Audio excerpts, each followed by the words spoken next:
Good morning, guys. Welcome back to my channel. Today's video is a little bit different. I wanted to do a video talking about my experience taking antidepressants and dealing with PMDD. So if you guys follow me on Instagram, I'm not even sure how I'm going to do this video, or I don't really have a layout or a script or anything. I don't have bullet points. I just want to talk to you guys about my experience basically, and we'll see where it goes. I'm probably not going to do a ton of editing either, honestly, because I just don't have the energy to do the editing, and I don't feel like I have the time, and I think it's just going to be too much for me to do.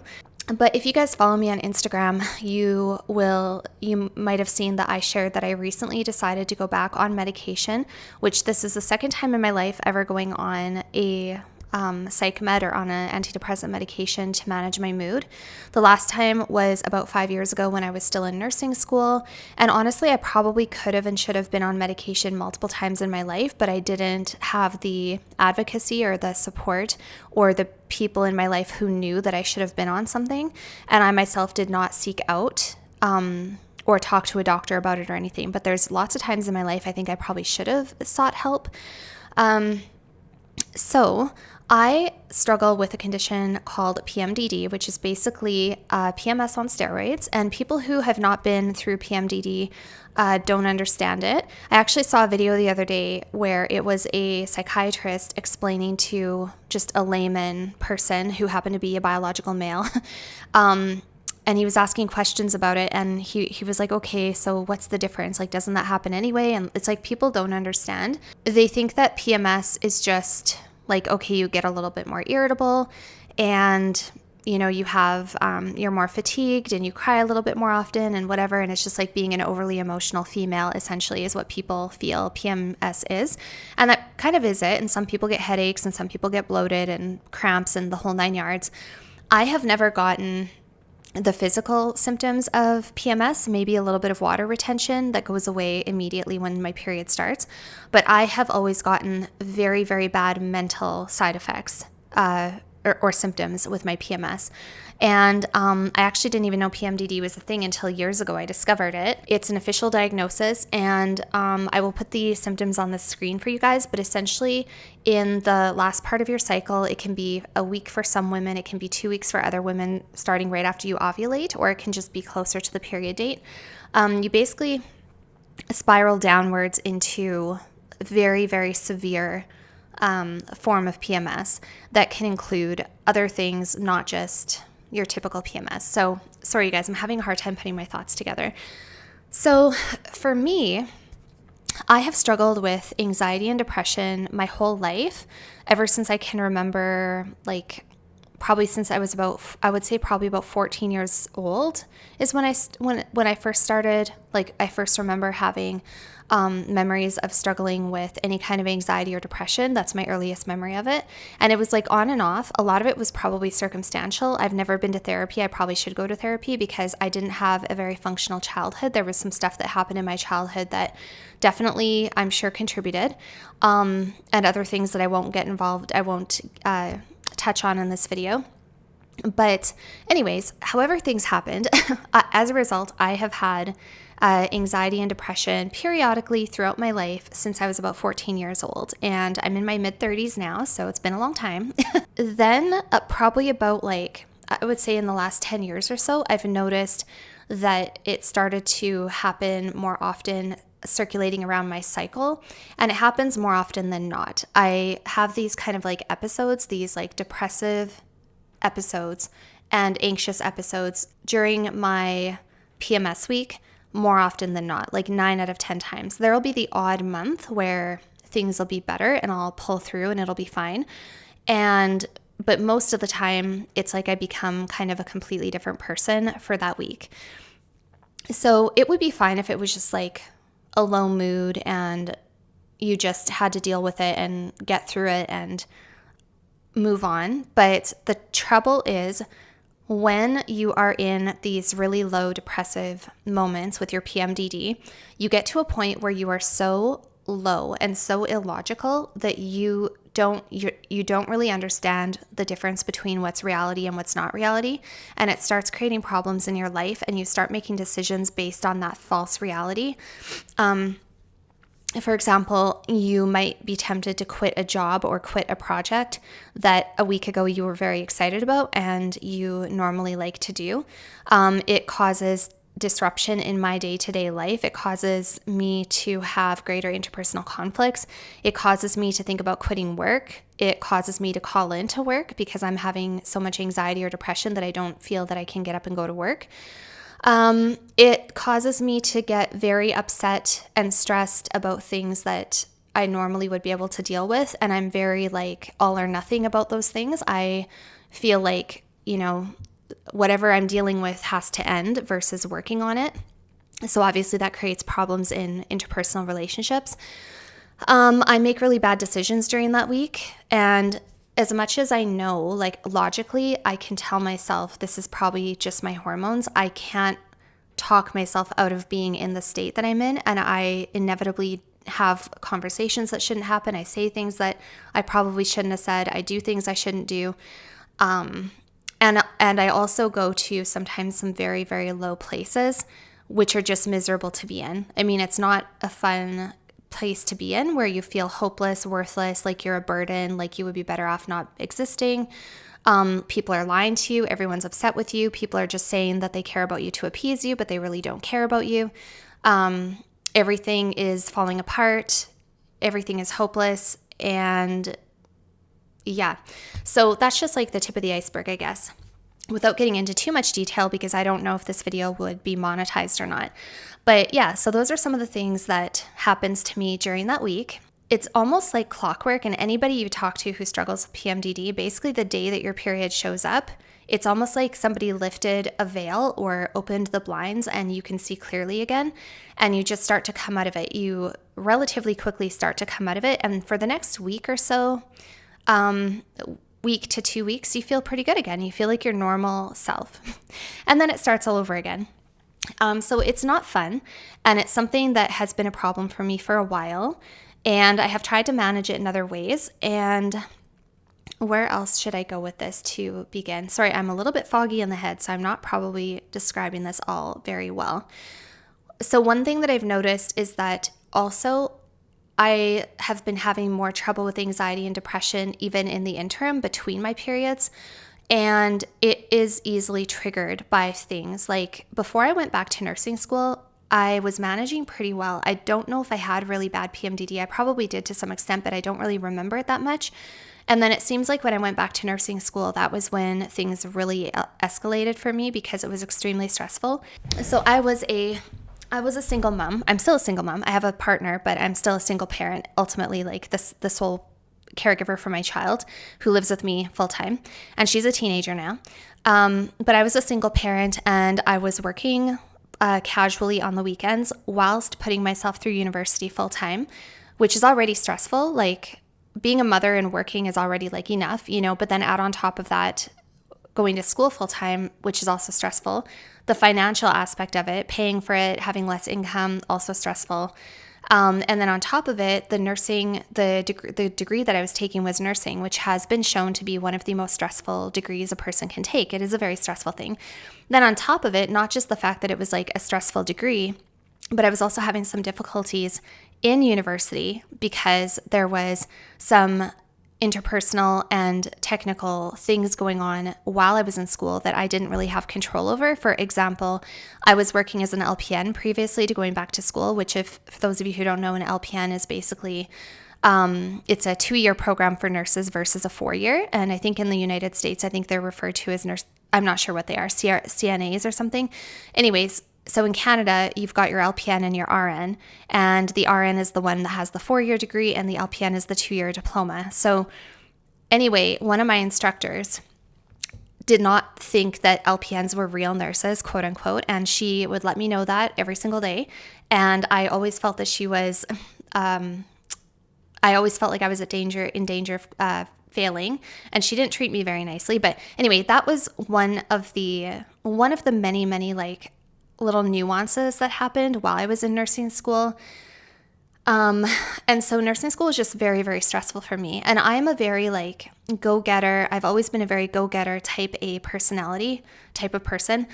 I when I have an idea about something, I have tunnel vision until I complete it. When I start a project, I go 100%. I give 100% of what I'm doing to everything.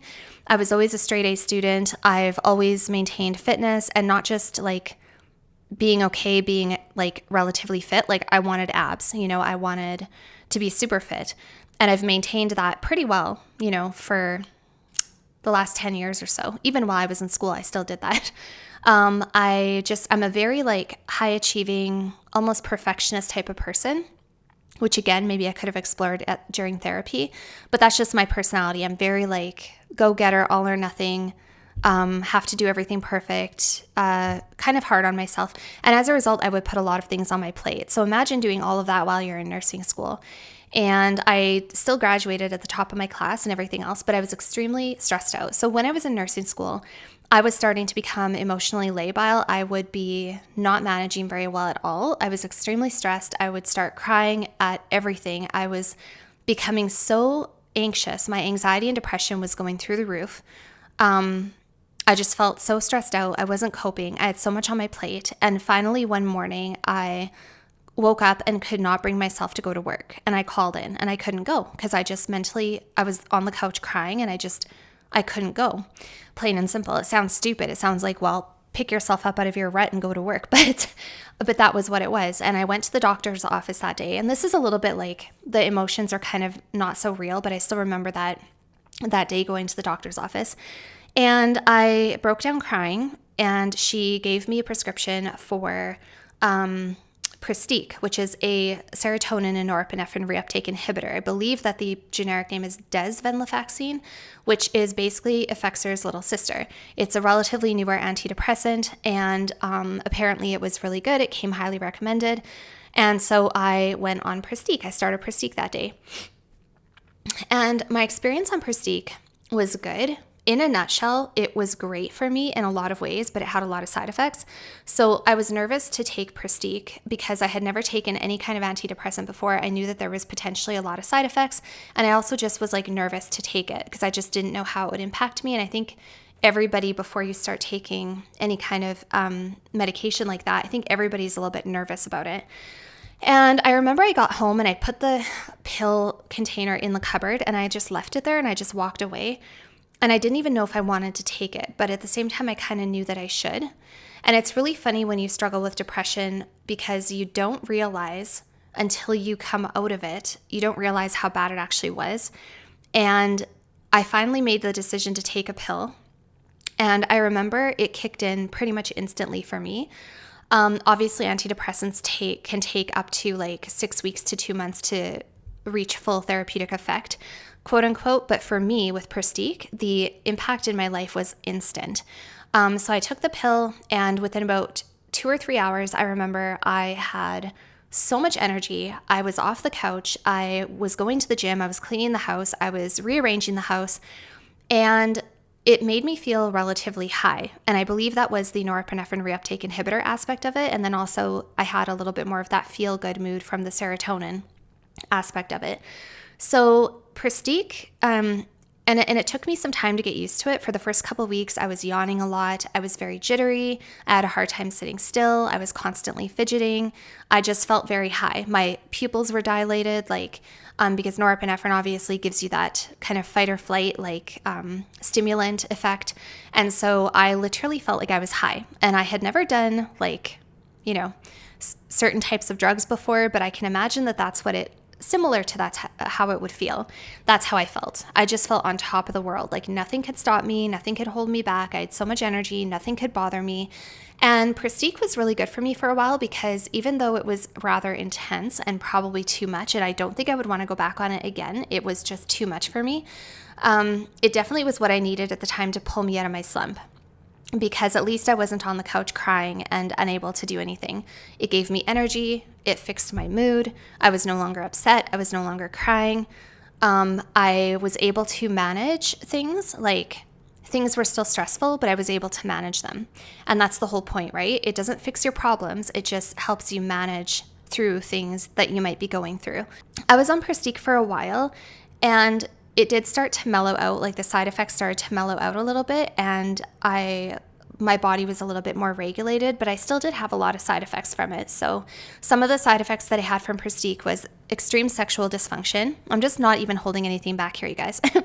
Extreme sexual dysfunction, which was one of my most frustrating aspects of it because that obviously impacts your relationships. I had constipation, which then developed into hemorrhoids, which thankfully have resolved since I've gone off the medication. But that was the first time in my life I'd ever had hemorrhoids, and it was because of my antidepressant. I had no appetite, so I lost quite a bit of weight. I had insomnia. I wasn't sleeping very much. I felt like I only had to sleep like 4 hours in a night, 4 or 5 hours, and I could just get up and go again. And I had no appetite. I would sometimes only eat like 2 pieces of toast or a few pieces of toast during the day. I had to like force myself to have protein shakes and stuff. Otherwise, I would just be losing weight. And I did. I lost about 8 pounds, and I didn't really have any weight to lose. I was about the same weight then as I am now, and then I lost 10 pounds, and I'm only 119 pounds at the moment. So I really got very, very skinny. And then, of course, I felt kind of high all the time. My pupils were always a little bit dilated. I was kind of high strung a little bit. And then also the other thing was I remember feeling emotionally blunted. Like nothing could make me sad. Like things could be falling apart around me. Something very, very sad or disheartening could happen, and I didn't feel sad. I didn't have the capacity for like empathy. I didn't have the capacity to cry. Nothing could make me sad. Like I could get upset about things, not really upset, but like I could be frustrated about something or recognize like, oh my gosh, this is so annoying. This is so frustrating, but I couldn't cry. Like there was no capacity to cry. I just couldn't. And I remember in particular, because at the time I was working at the hospital, and I remember at the hospital something significant happened at work. It was a very traumatic, horrific event that happened at work that was a very sad thing. And it really jolted the hearts of everybody involved and a large number of people. And I knew that it was a bad thing. It was like a very sad thing, but I had no like, I had a very blunted emotional response is the best way to put it. I couldn't cry. I felt like when I gave condolences, it didn't come from a heartfelt place. I didn't have a whole lot of empathy. I just couldn't get to a place where I felt sad or was like in a position to grieve or feel sad about something. So that was one thing. I didn't really enjoy that. And I think that's what people mean when they say that antidepressants make you feel quote unquote numb, because they do blunt your emotions. You don't experience the full range of emotion. And I'm sure it varies like differing degrees with people and also with different medications. But for me, I definitely felt that with the Pristiq. I was never really, really happy, like super over the top happy. I would be in a good mood, but I was never like super elated. And I was also never sad. It was just somewhere in the middle. I was always floating around somewhere in the middle, which is great if that's what you need, because previously you couldn't function. Like you could feel a range of emotions, but you couldn't function because your low emotions were so intense that they stopped you from being able to function properly. And because your thoughts would go to such a dark place and you just were crying all the time and not managing and not coping, then obviously getting to a place where you're more stable and somewhere in the middle is obviously more desirable. So that's how I felt on Pristiq. I wanted to wean off of Pristiq after my life got a little bit less stressful. So after being on it for, I think, just a couple of months, which isn't very long, like it's really just long enough to see the effects. But I also didn't want to become like dependent on it. I didn't want it to get to a point where I needed to increase my dose. And the side effects were too much for me. I was tired of the sexual dysfunction aspect. I was tired of the not being able to poop.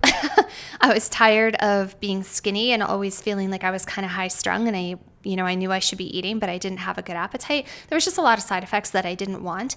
Things were getting a little bit less stressful at school, and in my life in general, things were slowing down a little bit. I was into the last semester, and it was looking like I was going to be able to manage a little bit better.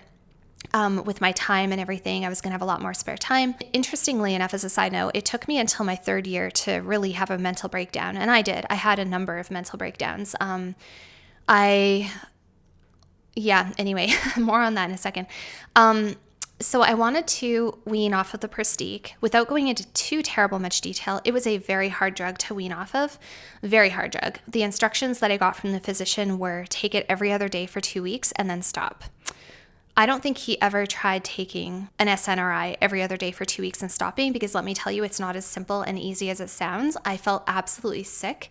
If I didn't take it for a day, I felt absolutely sick, and I did not feel okay again until I took another pill. And it got to the point that I was starting to feel dependent on the pill, and I like craved the next dose so that I could get rid of that horrible feeling when I was trying to wean off of it. So that was very difficult.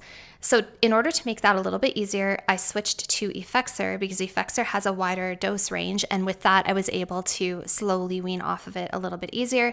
But that was really, really difficult. And I ended up having a mental breakdown during trying to wean off. So I had mental breakdowns to put me on it. And then I also ended up having mental breakdowns trying to wean off, because I was a mess. I was emotionally a mess. And I did a stupid thing once, which was, even though I know better because I'm a nurse, I know better, I decided to cut in half an extended release capsule, thinking that, that might be easier if I just took half of the pill instead of skipping a day altogether. And that was really a bad idea, really, really bad idea. That sent me into a complete emotional spiral, and I had to leave school that day because I wasn't functioning, I was just hysterically crying for no reason and couldn't function. Anyways, long story short, eventually I got off of Pristiq, I got off of Effexor, I was off of everything, and went on about my life. And the things that I thought were causing me all the stress were improving. Circumstantially, my life was getting better. I had more time on my hands. I was able to sleep better. I had a little bit more control over my schedule. My schedule was much less demanding. And I was doing my final preceptorship placements, which were somewhat enjoyable, and they were fine. And the people I spent my days with were positive and uplifting, and it was good. Plus, I was almost graduated, which was awesome. And then I graduated later that year, which was obviously a high note for me. And then I just went back into the workforce and did my thing. So all very positive. Things really started to look up. And then, of course, COVID hit. But even that was fine. Even the pandemic hitting was better than being in nursing school, which says a lot about nursing school. So that was that. And then I really think, though, that being in nursing school, I really think that the level, and there were so many stressful things that happened, even after being off the antidepressant, I was just shook.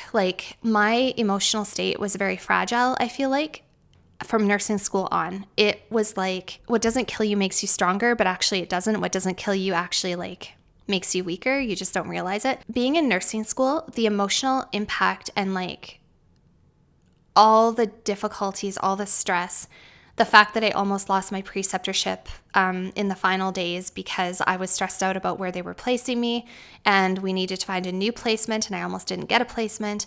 I really had a hard time with that. I was extremely anxious and extremely, I just about had a breakdown over that, and that was after I was off the medication.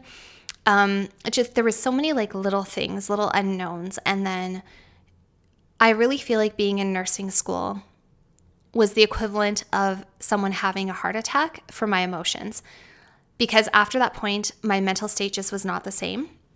And I have had a much harder time dealing with stress since being in nursing school. I don't know why. I think it just caused me so much mental anguish and so much stress.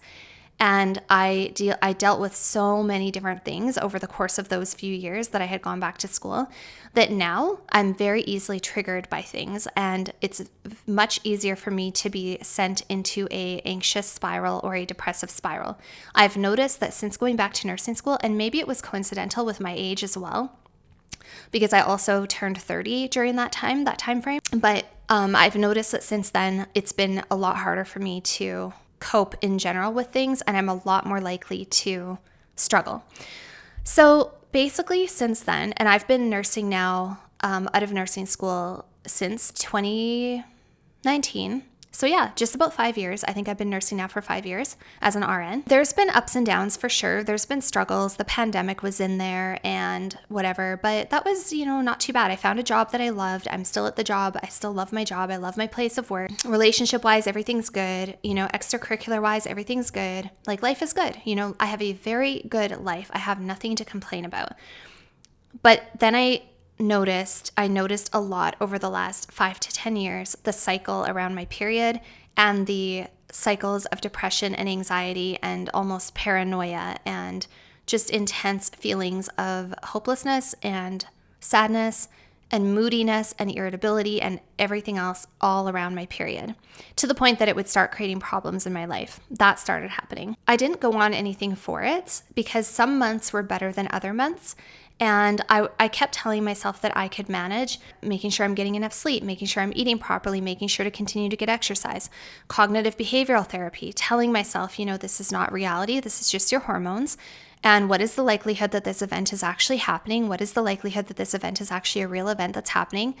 And going through all of the cognitive behavioral therapy. The trouble is, you guys, when you actually suffer from a mental health condition like that, like PMDD or major depressive episode or anything like that, and I know this from studying it in school and also just like from experiencing it myself, when your mental health is that bad, the whole point is that you are not logically able to make decisions, and logic goes out the window, rationality goes out the window. So in order to do cognitive behavioral therapy, you need to have some sort of rational thought. You have to be able to work through in your head things, and while it might be okay to fix certain situations, and while you might be able to talk yourself out of thinking or feeling a certain way about certain things, you can't fix the depression. You can't fix the fact that you are in a slump, like in a all-time low where you feel like life is not worth living, or like you are all alone, like intense loneliness and hopelessness and all of this other stuff. That stuff just comes. That's not something that rationally I conjure up in my head, because obviously why would I do that, right? Why would we do that? All of these, long story short, all of the things I would try to do to manage the PMDD didn't always work. And sometimes some months would be better than others and some months would be worse than others. And I pretty much just would like scrape through. And then we got a puppy last year in December. And I'm not saying it's the dog's fault. It's not the dog's fault. Anything in life where you have a significant disruption to your lifestyle and, things change significantly and you have some kind of extra stressor on your plate, that can be enough to send me over the edge or send a person over the edge if they're dealing with something. So I also had postpartum depression with my daughter. And there's something called the puppy blues. And I know that when I did a video talking about the puppy blues, or talking about like the earlier stages having the puppy, because we got him at eight weeks old, a lot of people were really, really unsupportive. And they were like, well, if you didn't want a puppy, then why did you get one? Why are you complaining so much? In my opinion, that's like telling a new mother, well, if you didn't want a baby, why did you have one? Like, babies are hard, get over it. Like, I can't believe how much you're complaining about how hard it is to be a new mom. It is a very stressful thing to be a new puppy mom, because the puppy phase is no joke. And this is why there are tons of Reddit forums and tons of videos and tons of dog trainers and everything else talking about the puppy blues, quote unquote puppy blues, and that they are a real thing.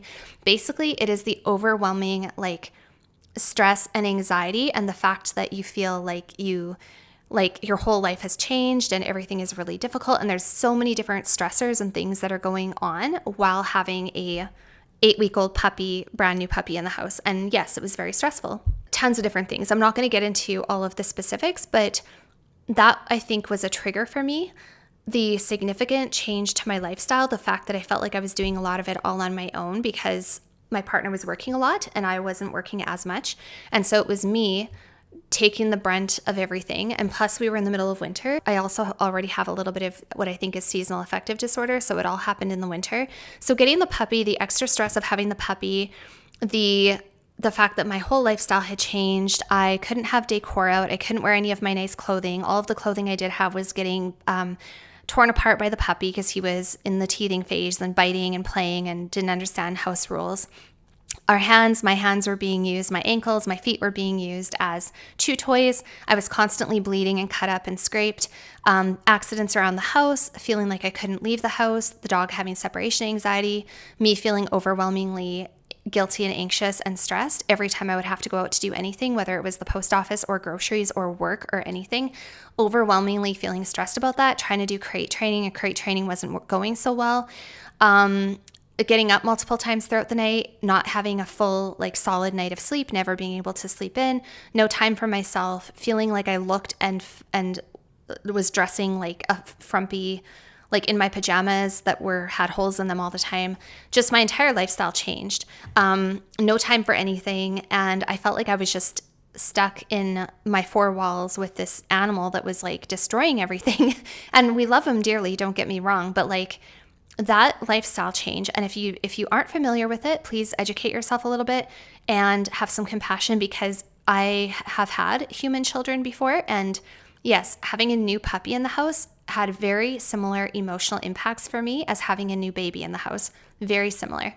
Not the same thing, not trying to discredit a human child or say that a human child is equivalent to a puppy, because they're different, but it sent me into a spiral. So starting in December, my mental health started going down again.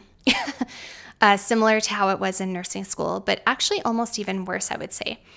It was also compounded by some other personal things that were going on in my life at the moment that I couldn't help. A couple of personal things that just things I've been dealing with in my life. And this all culminated all at the same time. And yeah, I started losing my mind. It got to the point where I was starting to have these tearfulness and depressive feelings all the time. Feeling very hopeless, feeling very sad. Even between periods, there would be days or moments where I would feel better. Even now, the puppy he's so much better now. He's 6 months old now, and he's actually a dream dog. Like, he is a wonderful, wonderful dog. All of the things we were dealing with when he was a brand new puppy are solved. He's a wonderful dog. He's so well behaved, and all of those stressors I had initially that you initially have when you bring home a 2-month-old puppy, all of those are dealt with. Like, fully house trained, not biting, not destroying furniture, able to stay at home by himself. Like, all that stuff is good. But my mental health has continued to not be good. So, and it was starting to happen in between periods. So not even just like during my PMS phase, but even in between. I've been starting to become like just having a hard time dealing with things. Like, one day I actually had to leave work early because I couldn't stop crying and I had such a horrible headache.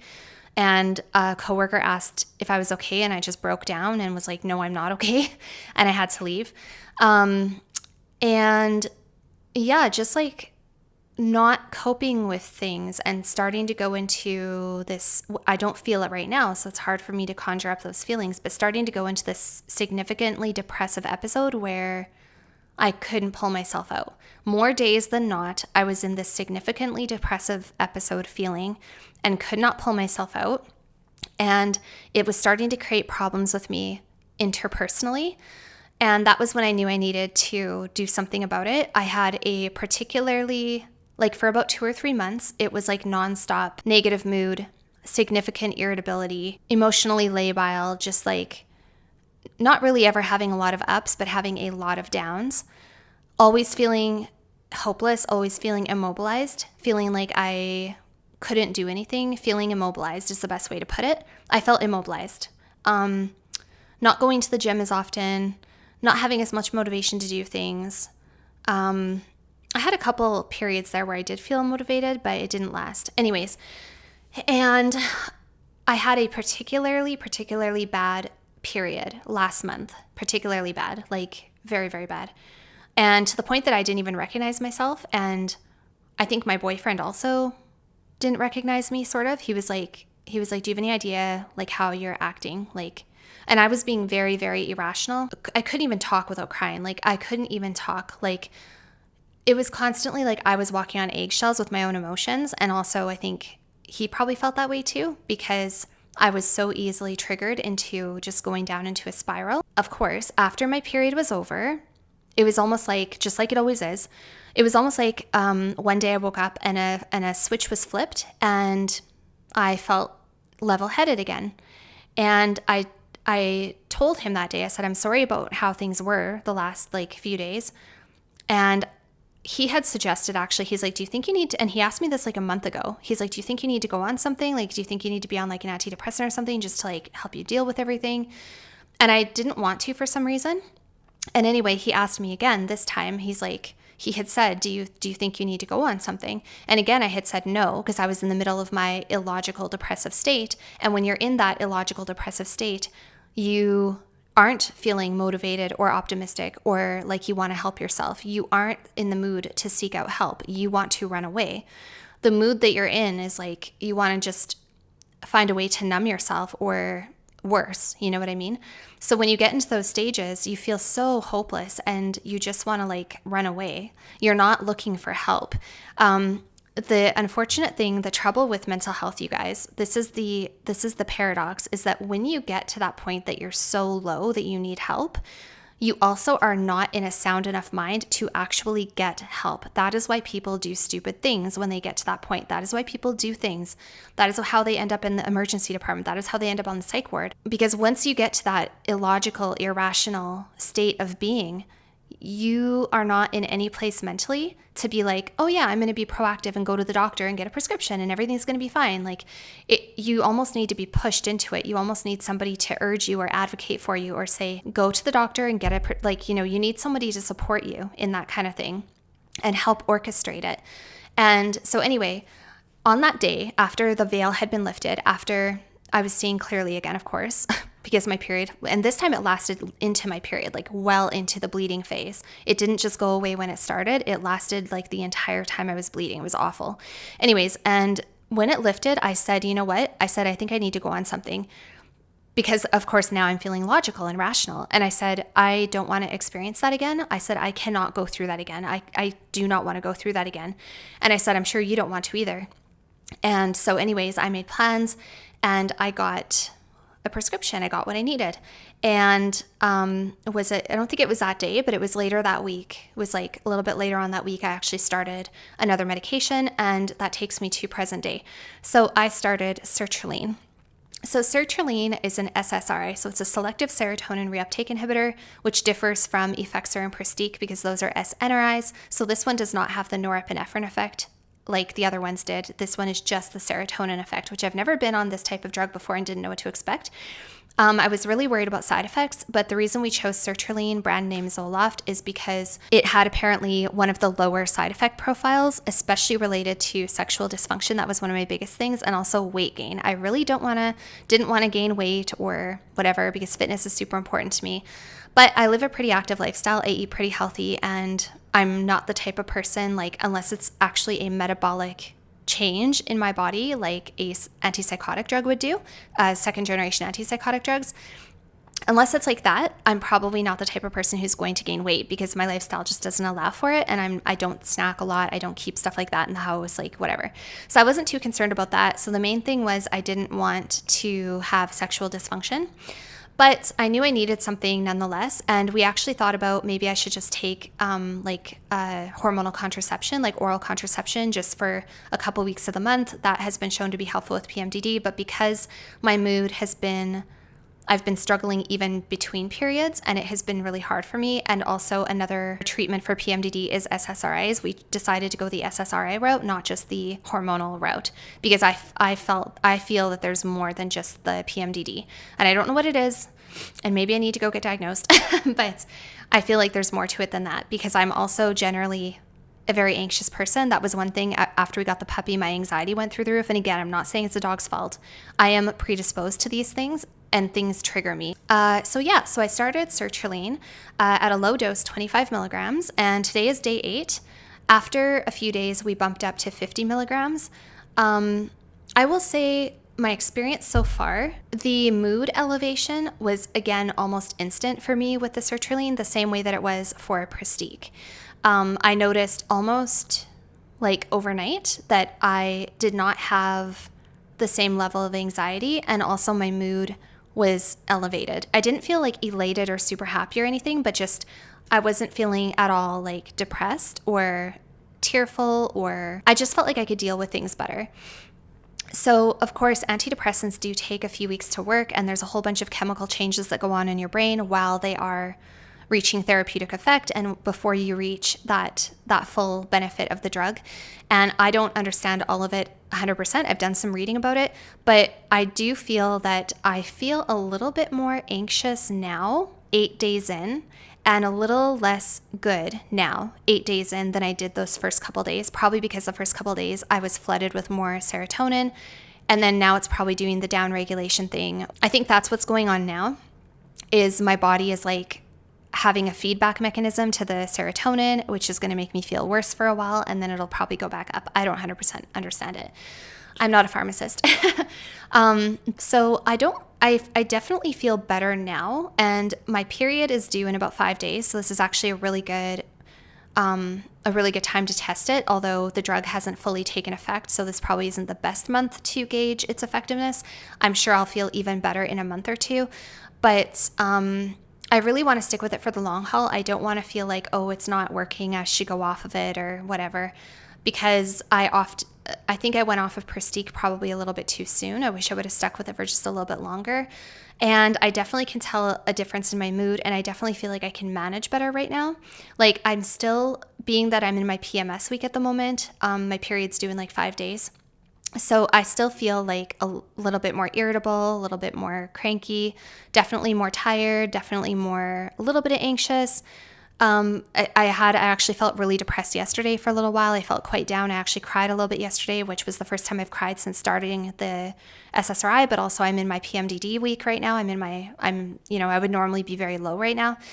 So I would say that it's better. It's definitely better than before going on it, but I also don't think it's reached full effect for me because I can't say I feel great. And, I haven't had many physical side effects. The first day that I took it at the 25 milligrams, I had some pretty significant abdominal cramping and loose stools within a couple of hours of taking it, but that resolved and that was it. I didn't have any more side effects. After bumping up to the 50 milligrams, I noticed I have had a little bit more side effects. I have a little bit of like kind of dizziness and night sweats. If I get up during the night to use the bathroom or something, I'm a little bit kind of foggy in the head and a little more like dizzy feeling kind of.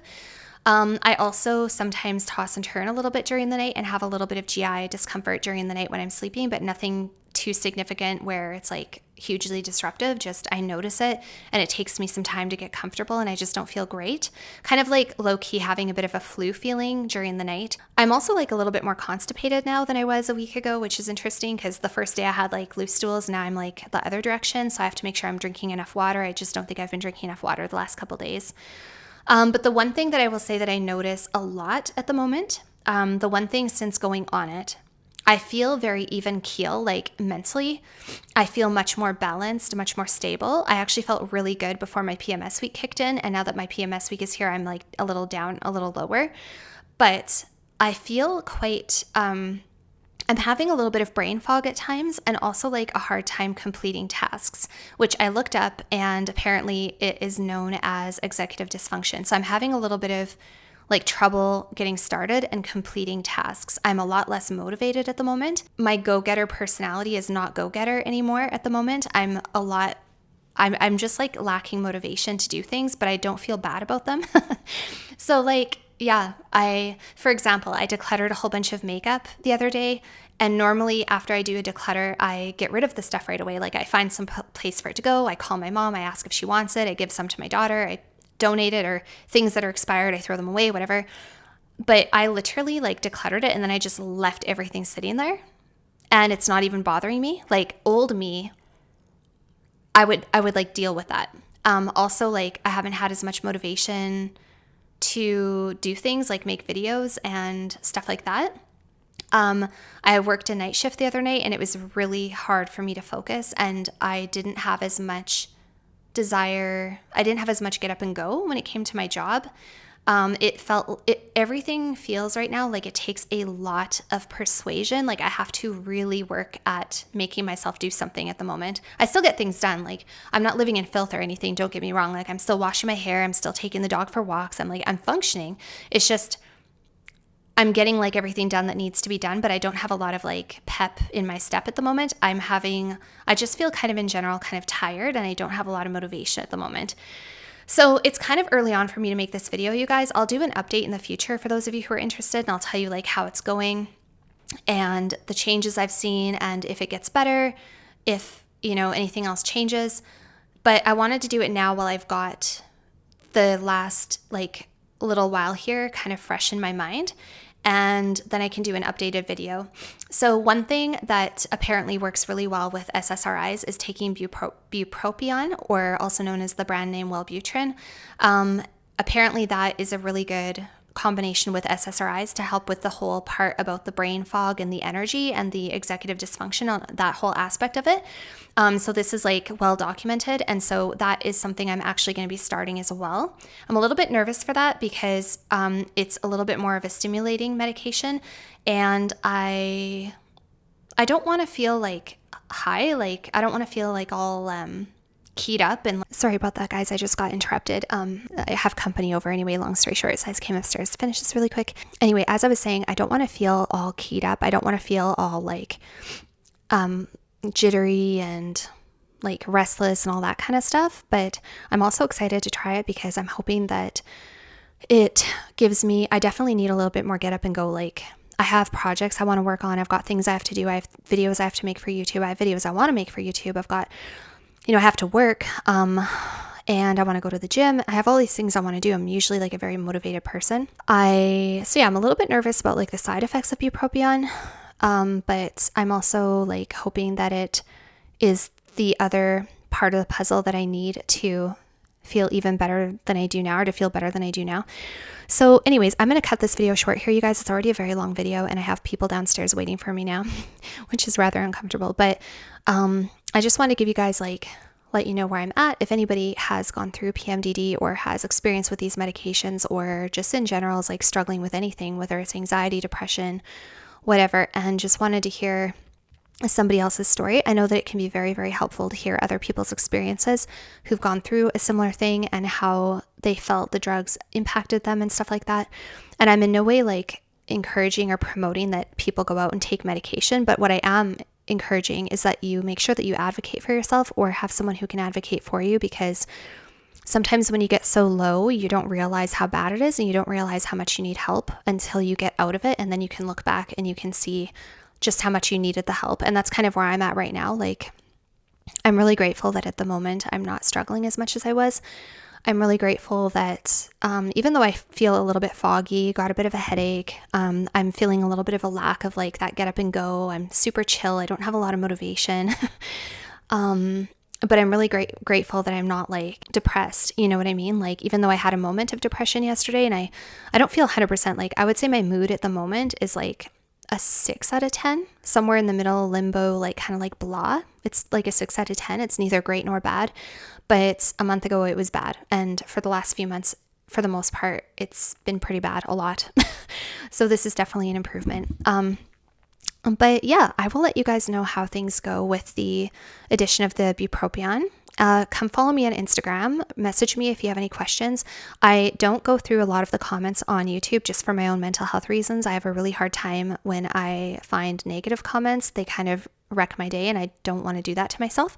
So if you have something to say for the rest of the people, leave it down below. But if you want to say something to me, please message me on Instagram. Come follow me on Instagram. That's the best way to get a hold of me. I try to get to all of my messages on Instagram, so that's the best way to do it.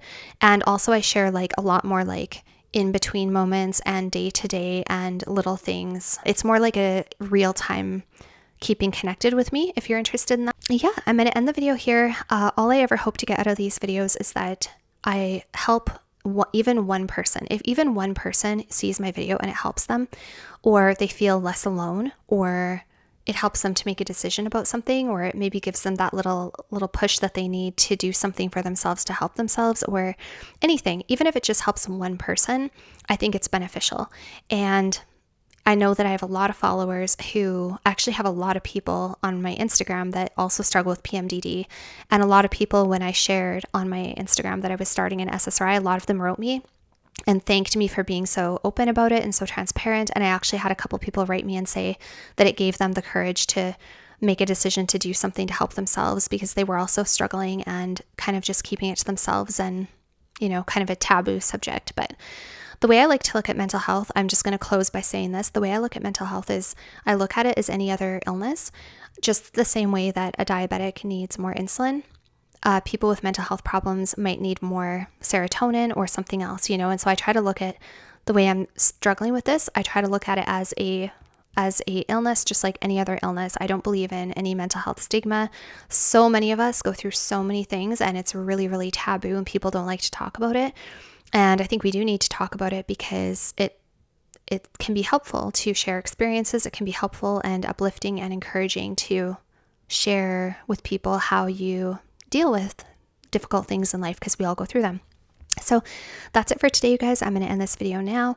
Thank you so much for being here with me today, and I will see you in the next one, hopefully in a better state than I am today. Okay, bye for now. All right, guys. So it has been about 2 weeks, I think, maybe just over 2 weeks since I did the first part of this video, and I wanted to come back and update you guys and let you know how things are going now. And again, I kind of feel weird about it. Like, I told a few people that I was starting to make a video about this, but that I didn't finish it. And a lot of people actually wrote me and said, I would love if you would finish that video, because I think it would be really helpful for me, or I struggle with PMDD too. So I'd really like to hear your story and that stuff.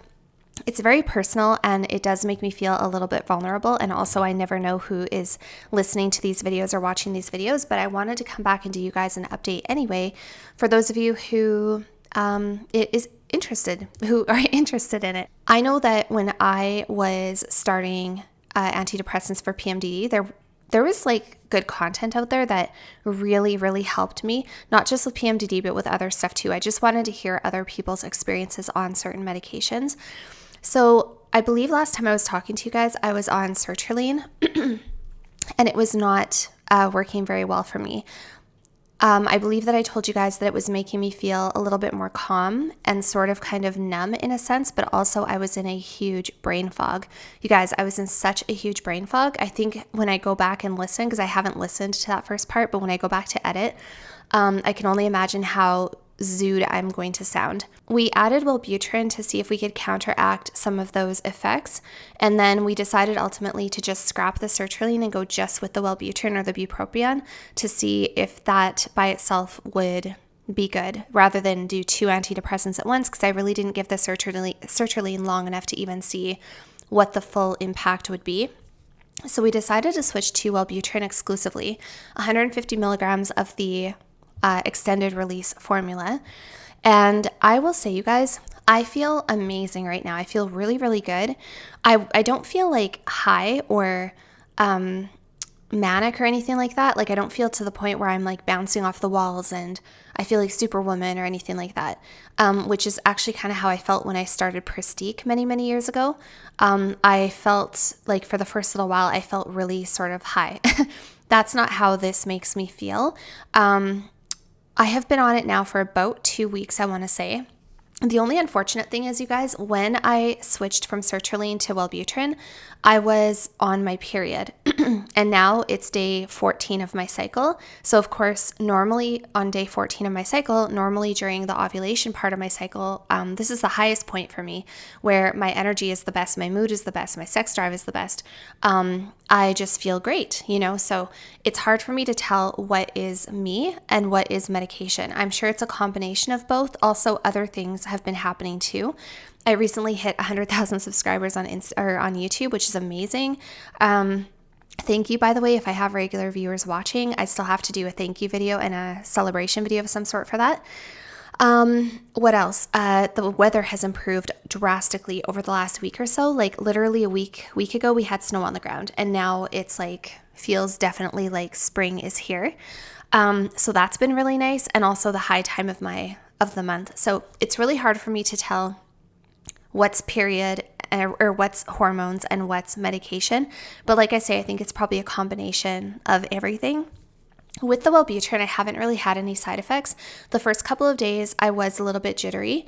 And I think I might have already told you guys this, but the first day that I took it, I think I recorded. And that day I had kind of a crazy crying spell. The first and second day I was on it, I was very tearful, very jittery. I felt very emotionally kind of unstable, but I was also kind of coming off of the Sertraline, so I felt very much like a zombie. And I was also during my period, so it was also my hormonal low time. So I felt really not very good the first couple days. I felt a little bit shaky. I felt like my heart was racing a little bit, and I felt kind of, the best way I can put it is essentially like I had had too much coffee. It made me feel like I had drank an extra large Starbucks, like with a shot of espresso, is how it made me feel. Just not good. A little sick, a little on edge, a little shaky, a little jittery. high strung. And when you mix that with like an emotional, like with crying, imagine that kind of a cry. Like it's like a hysterical, I'm losing my mind kind of cry. That's how kind of it was. And out of nowhere as well. Thankfully that passed and my period went away, of course. Probably wasn't smart to start taking antidepressants during my period, like during the PMDD part, because that's already hard and antidepressants are known to make you feel worse before they make you feel better. But anyway, we did that. So that's done. That's out of the way. And then, after the first couple days, I didn't really have any side effects. For the first week or so, I had night sweats. I would get really sweaty and really hot during the night. That has kind of subsided a little bit, and I'm only into week 2, so that's really nice. Also, my dreams have been insane. That's one thing that started almost immediately and has not subsided. So if you are somebody who doesn't want to have dreams, I would not recommend this medication because you have the craziest, most intense, longest lasting dreams that feel very realistic. When you were in the dream, it's almost as if you are right there. It's almost like lucid dreaming, not to the point where I can control what I'm doing, but it's almost like it's me in the dream and I'm almost making decisions like it's so crazy. It's like I'm immersing myself into a movie. And like last night, for example, I don't even remember exactly the storyline. I remember details, but I don't remember exactly what the plot summary was.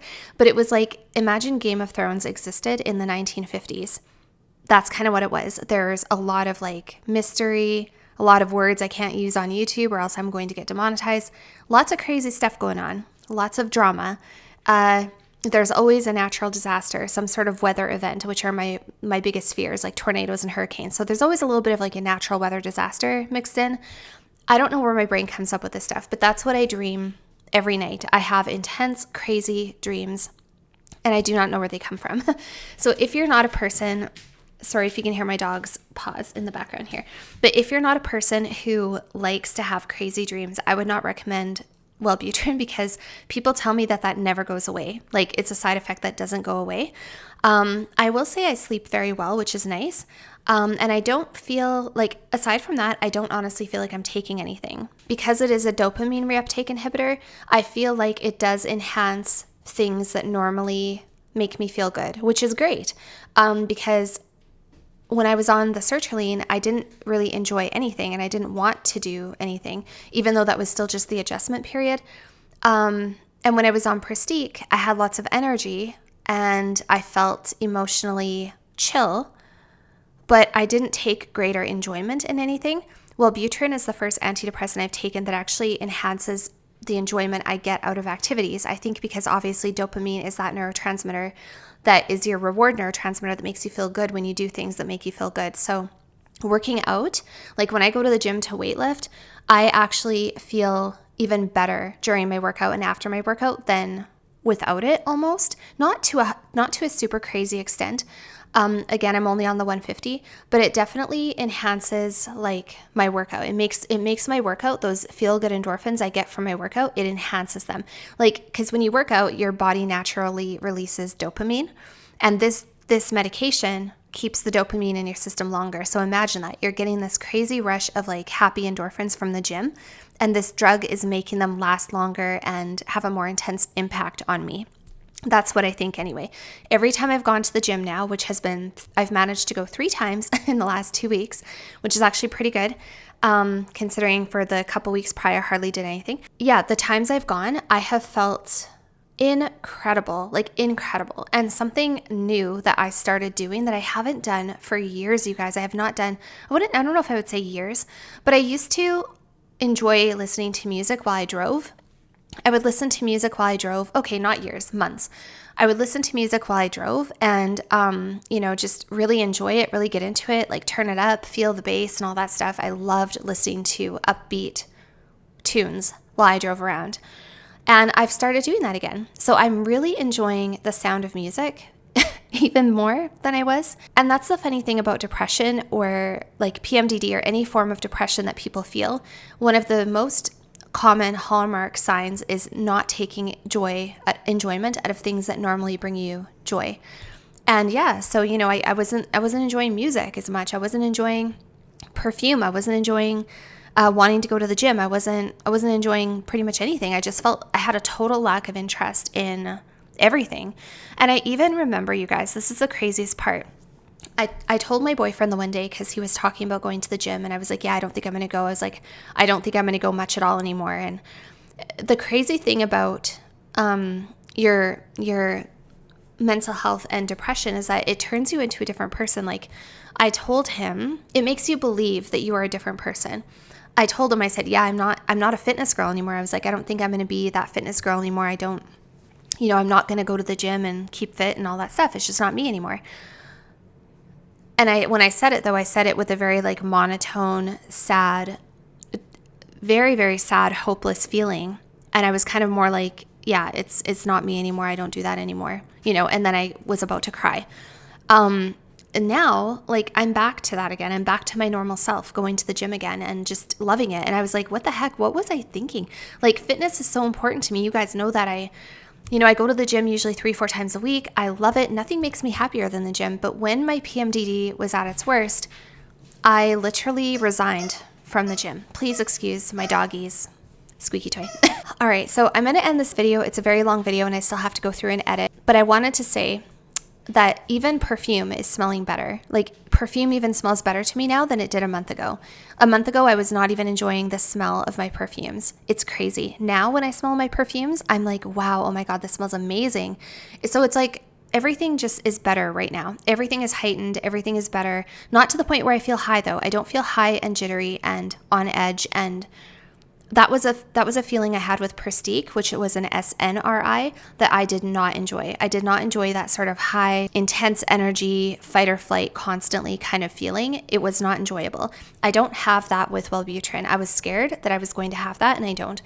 So I'm going to end this video here, you guys. I'll probably do an update in the future, but really the ultimate test is going to be in the next 10 days how I do, because obviously I haven't gone through another cycle with the Wellbutrin, and the whole point of going on it was to help with my PMDD for the most part. But as I told you guys earlier, I've been struggling anyways, even between periods, and right now I feel great. And so I'm hoping that it's the drug doing something, and I'm hoping that I get even better results as time goes on. In the next few weeks, I hope to achieve, quote unquote, the full effects, the full therapeutic effects of the medication. And I'm hoping that I don't reach a point where I kind of start to go back down, because some people say that they have like a honeymoon period and then it kind of goes back down and then they have to increase their dose. I don't know. And some people go on 300 milligrams and they stay on that for years. So I don't really know. I guess we'll see what the future holds. I will update you guys. But right now I feel fantastic. I think you guys will be able to tell, and I'm actually scared to go back and edit and listen to the first part of the video, because I remember when I was filming the first part of the video, I was a zombie. Like, I couldn't get my words out, I couldn't think straight, and I wasn't feeling very good mentally. So I'm feeling much better, and yeah, everything seems to be going really good. So the ultimate test will be the next couple of weeks, how things go, and I will come back and do an update. But I think the squeaky toy in the background is my cue to leave.